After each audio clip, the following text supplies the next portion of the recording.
तो बहुत सारे बच्चे ये पूछ रहे थे कि कौन कौन से ऐसे डॉक्यूमेंट जो हैं वो AIB 22 का एग्ज़ाम फॉर्म जब हम फिल करेंगे तो लगने वाले हैं, क्योंकि उन्हें प्रिपेयर भी करना पड़ता है। वेल, कौन कौन से ऐसे डॉक्यूमेंट है जो जरूरी हैं फॉर्म को भरने के लिए, बताऊंगी मैं सब कुछ इस वीडियो में। तो वीडियो में आगे बढ़ने से पहले आप सबसे मेरी रिक्वेस्ट है कि अगर आप मेरे चैनल पर पहली बार आए तो मेरे चैनल को सब्सक्राइब कर ले, वीडियो को लाइक करें और आपके जितने भी जुड़े शरीर के दोस्त हैं उन्हें जरूर शेयर करें।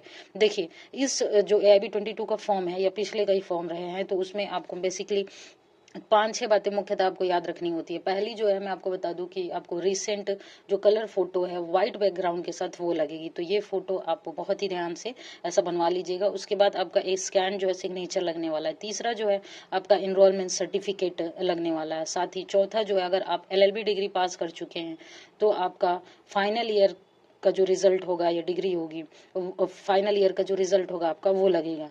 और पांचवा जो है वैलिड फोटो ID, जिसमें आधार कार्ड हो सकता है, पासपोर्ट हो सकता है, या जो वोटर ID होता है वो होता है। तो ये तीनों में से कोई एक ID आप यूज कर सकते हैं, या इसके अलावा कोई वैलिड फोटो वाली ID होगी तो वो भी आप लगा सकते हैं। साथ ही आपको छठा जो है कैटेगरी सर्टिफिकेट भी आपको लगाना है, इसके साथ अपलोड करना है। जैसे आप SC के हैं, ST के हैं या OBC के हैं, और आप यदि क्लेम करना चाहते हैं रिजर्वेशन बेनिफिट्स के लिए, तो आप जिस भी कैटेगरी के हैं आपको जो है अपलोड इसके डॉक्यूमेंट्स करने हैं। साथ ही अगर आप डिसेबिलिटी कैटेगरी के हैं, PWD जिसको कहा जाता है, तो अगर आप इस कैटेगरी के हैं तो आप इसके भी सर्टिफिकेट अपलोड करेंगे। साथ ही मैं आपको और एक चीज़ बता दूं कि अगर आप पासपोर्ट साइज का फोटो अपलोड करेंगे तो उसमें जो आप उसका नोटिस है वो ध्यान से देख लीजिएगा कि कितने KB का फोटोग्राफ्स और डॉक्यूमेंट्स अपलोड करने को मांग रहा है, उस हिसाब से आप अपने डॉक्यूमेंट्स को अपलोड करिएगा।